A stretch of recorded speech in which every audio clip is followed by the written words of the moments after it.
Advertencia. Esta serie de videos está hecha pensando en los futuros subintendentes de la Policía Nacional de Colombia. Sin embargo, su contenido está basado en documentos públicos y pueden ser utilizados como material de consulta por cualquier persona.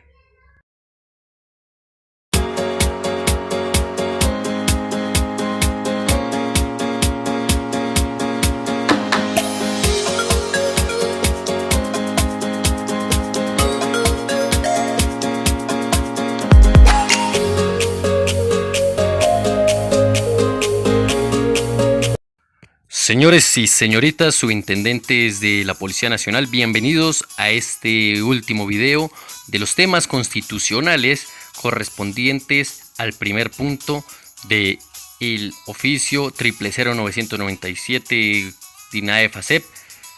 Y vamos a ver el día de hoy el tema del Ministerio Público correspondiente a los entes de control.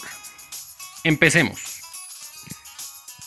Tengamos en cuenta que el Ministerio Público lo encontramos en el título 10, capítulo 2 de la Constitución Política de Colombia, y el Ministerio Público es el ente de control al cual le corresponde la guardia y promoción de los derechos humanos, la protección del interés público y la vigilancia de la conducta oficial de quienes desempeñen funciones públicas, de los empleados públicos o de los funcionarios públicos. Al Ministerio Público lo constituyen tres entidades. Son la Procuraduría General de la Nación, la Defensoría del Pueblo y las Personerías Municipales. Y empezamos con el artículo 275. El Procurador General de la Nación es el supremo director del Ministerio Público. Bien, entonces en este artículo ya nos están diciendo de entrada quién es el director de este ministerio, quién es el jefe del Ministerio Público, y vemos que es el Procurador General de la Nación. Artículo 276. El Procurador General de la Nación será elegido por el Senado para un periodo de 4 años de terna integrada por candidatos del Presidente de la República, la Corte Suprema de Justicia y el Consejo de Estado. Bien, este artículo está muy sencillo, nos dice que el Presidente de la República, la Corte Suprema de Justicia y el Consejo de Estado deberán proponer una terna para que el Senado elija de ahí el Procurador General de la Nación, y el cual será elegido para un periodo de 4 años. Artículo 277. El Procurador General de la Nación, por sí o por medio de sus delegados y agentes, tendrá las siguientes funciones. Primero, vigilar el cumplimiento de la Constitución, las leyes, las decisiones judiciales y los actos administrativos. Segundo, proteger los derechos humanos y asegurar su efectividad con el auxilio del Defensor del Pueblo. Tercero, defender los intereses de la sociedad. Cuarto, defender los intereses colectivos, en especial el ambiente. Quinto, velar por el ejercicio diligente y eficiente de las funciones administrativas. Sexto, ejercer vigilancia superior de la conducta oficial de quienes desempeñen funciones públicas, inclusive las de elección popular, ejercer preferentemente el poder disciplinario, adelantar las investigaciones correspondientes e imponer las respectivas sanciones conforme a la ley. Séptimo, intervenir en los procesos y ante las autoridades judiciales o administrativas cuando sea necesario en defensa del orden jurídico, del patrimonio público o de los derechos y garantías fundamentales. Octavo, rendir anualmente informe de su gestión al Congreso. Noveno, exigir a los funcionarios públicos y a los particulares la información que consideren necesaria. Décimo, las demás que determine la ley. Para el cumplimiento de sus funciones, la Procuraduría tendrá atribuciones de policía judicial y podrá interponer las acciones que considere necesarias.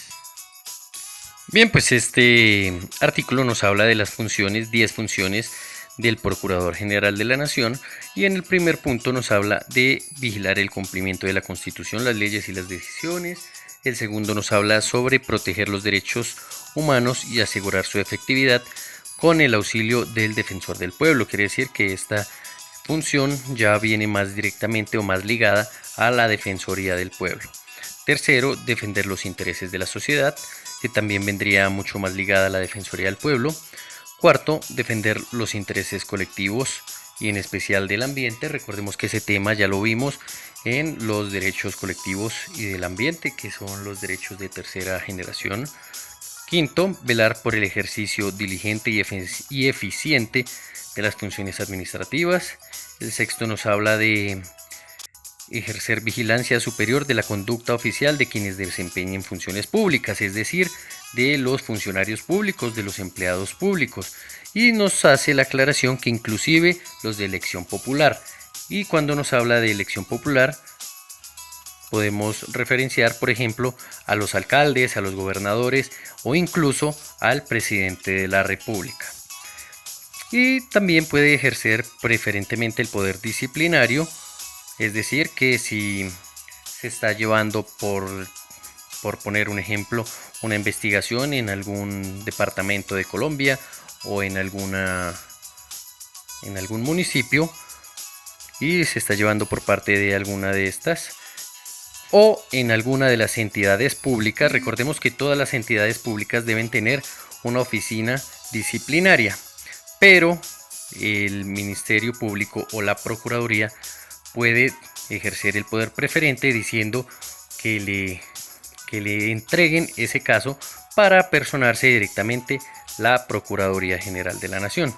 También tiene función de adelantar las investigaciones correspondientes e imponer las respectivas sanciones conforme a la ley.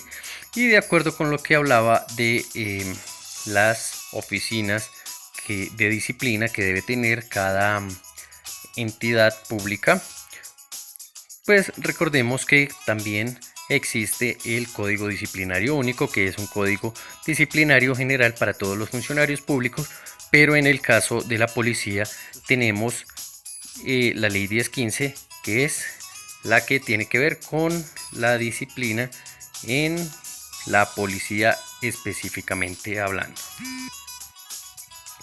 La otra función, la número 7, habla de intervenir en los procesos ante las autoridades judiciales o administrativas cuando considere necesario. La octava dice rendir anualmente el informe de su gestión al Congreso. Entonces, cada año el señor procurador debe rendir un informe de su gestión a el Congreso. El noveno, exigir a los funcionarios públicos y a los particulares la información que considere necesaria. Décimo, los demás que determine la ley. Bueno, entonces aquí vemos esas 10 funciones que tiene principalmente la Procuraduría General de la Nación. Artículo 278. El Procurador General de la Nación ejercerá directamente las siguientes funciones. Primero, desvincular del cargo previa audiencia y mediante decisión motivada al funcionario público que incurra en algunas de las siguientes faltas. Infringir de manera manifiesta la Constitución o la ley. Derivar evidente e indebido provecho patrimonial en el ejercicio de su cargo o de sus funciones. Obstaculizar en forma grave las investigaciones que realice la Procuraduría o una autoridad administrativa o jurisdiccional.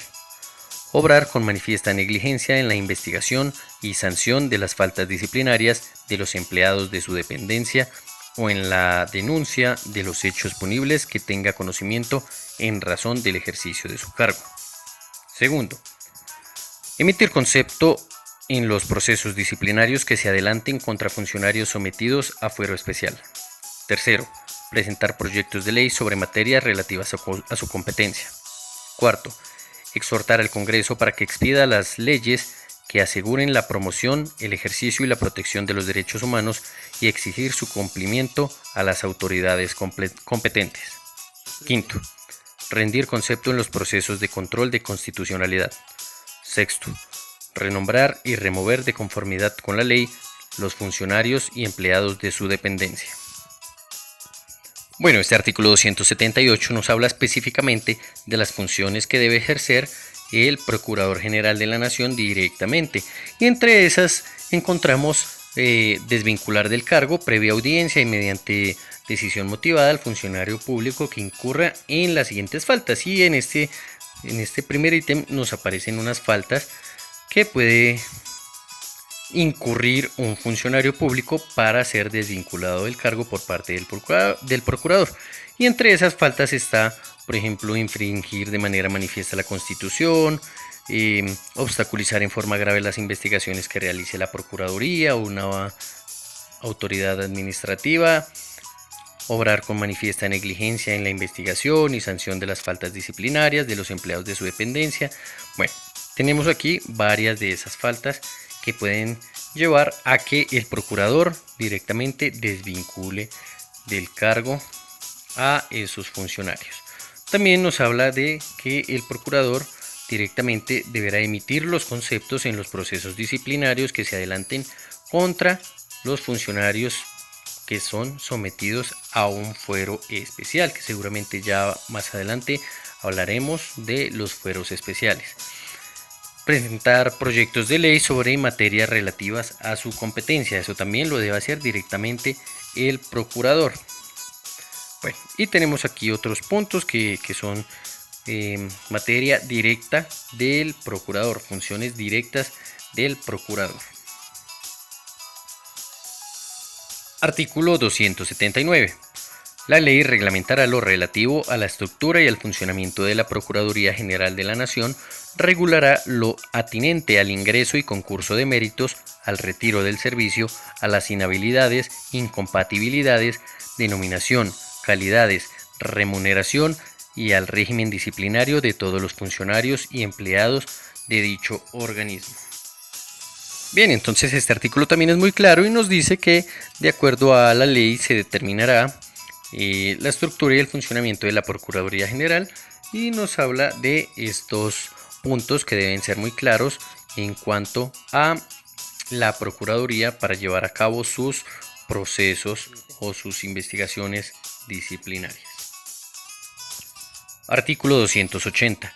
Los agentes del Ministerio Público tendrán las mismas calidades, categoría, remuneración, derechos y prestaciones de los magistrados y jueces de mayor jerarquía ante quienes ejerzan el cargo. Bueno, este artículo 280 habla más que todo como de un tema pecuniario que pues no tiene tanto que ver con lo que a nosotros nos atañe, pero pues básicamente dice que los agentes del Ministerio Público tendrán las mismas calidades y la misma remuneración y prestaciones que los magistrados. Artículo 281. El defensor del pueblo ejercerá sus funciones de manera autónoma. Será elegido por la Cámara de Representantes para un periodo institucional de 4 años en terna elaborada por el Presidente de la República. Bien, entonces recordando que el Ministerio Público está conformado por la Procuraduría y por la Defensoría del Pueblo, entonces aquí ya empezamos a hablar de la Defensoría del Pueblo y nos dice que el Defensor del Pueblo ejercerá unas funciones de manera autónoma y que será elegido por la Cámara pues después de una terna es una terna que va a ser elaborada por el Presidente de la República. Artículo 282. El defensor del pueblo velará por la promoción, el ejercicio y la divulgación de los derechos humanos, para lo cual ejercerá las siguientes funciones. Primero, orientar e instruir a los habitantes del territorio nacional y a los colombianos en el exterior en el ejercicio y defensa de sus derechos ante las autoridades competentes o entidades de carácter privado. Segundo, divulgar los derechos humanos y recomendar las políticas para su enseñanza. Tercero, invocar el derecho de habeas corpus e interponer las acciones de tutela sin perjuicio del derecho que asiste a los interesados. Cuarto, organizar y dirigir la Defensoría Pública en los términos que señale la ley. Quinto, interponer acciones populares en asuntos relacionados con su competencia. Sexto, presentar proyectos de ley sobre materias relativas a su competencia. Séptimo, rendir informes al Congreso sobre el cumplimiento de sus funciones. Octavo, las demás que determine la ley. Bien, entonces este artículo nos habla de las funciones del defensor del pueblo, que son 7, y pues el octavo punto dice las demás que determine la ley, pero entre esas 7 encontramos, por ejemplo, la primera, que habla muy claramente de orientar e instruir a los habitantes del territorio nacional y a los colombianos en el extranjero sobre la defensa de sus derechos ante las entidades o las autoridades competentes. Es otra función divulgar los derechos humanos y recomendar las políticas para su enseñanza. Este defensor del pueblo, pues, como su nombre lo indica, está diseñado para defender a los ciudadanos. Tercero, invocar el derecho de habeas corpus e interponer las acciones de tutela sin perjuicio del derecho que asiste a los interesados. Entonces, el defensor del pueblo deberá invocar este derecho de habeas corpus e interponer las acciones de tutela cuando se presente una solicitud por parte de un interesado o cuando el defensor del pueblo vea la necesidad de hacerlo. Entre otras funciones también está una que es muy importante, que es la de presentar proyectos de ley sobre materias que sean relativas a la competencia de la Defensoría del Pueblo y rendir los informes al Congreso sobre el cumplimiento de sus funciones. Entonces vemos que en este artículo 282 encontramos estas funciones del defensor del pueblo. Artículo 283. La ley determinará lo relativo a la organización y funcionamiento de la Defensoría del Pueblo como ente autónomo, administrativa y presupuestalmente. Bueno, aquí básicamente lo que nos dice es que la Defensoría del Pueblo también es un ente autónomo de manera administrativa y de manera presupuestal, y lo que nos dice es que la ley debe determinar todo lo relativo a la organización y funcionamiento como tal. Artículo 284. Salvo las excepciones previstas en la Constitución y la ley, el Procurador General de la Nación y el Defensor del Pueblo podrán requerir de las autoridades las informaciones necesarias para el ejercicio de sus funciones sin que pueda oponérseles reserva alguna. Bueno, entonces este artículo nos habla como de una potestad que tienen tanto el Procurador General de la Nación como el Defensor del Pueblo para requerir de las autoridades las informaciones necesarias para el ejercicio de sus funciones. Entonces, el procurador o el defensor podrá requerir ante estas autoridades esas informaciones sin que pueda oponerse reserva alguna, pero salvo las excepciones previstas en la Constitución y la ley. Y bien, señores subintendentes de la Policía Nacional de Colombia, de esta manera hemos finalizado con los temas constitucionales para su preparación para el concurso para acceder al grado de subintendente. Espero que les haya gustado esta serie de videos de los temas constitucionales y por favor suscríbanse ahora mismo a este canal, porque en este canal hablaremos y tocaremos todos los temas necesarios para su preparación para el ascenso, así que no lo piense más, suscríbase, no olvide dejar el comentario y por supuesto activar la campanita para que le llegue la notificación cada vez que se suba un nuevo video. También quiero invitarlos a todos a que se integren a nuestro grupo de WhatsApp de los subintendentes 2021. Un saludo para todos y nos vemos en el próximo video. Chao, chao, subintendentes.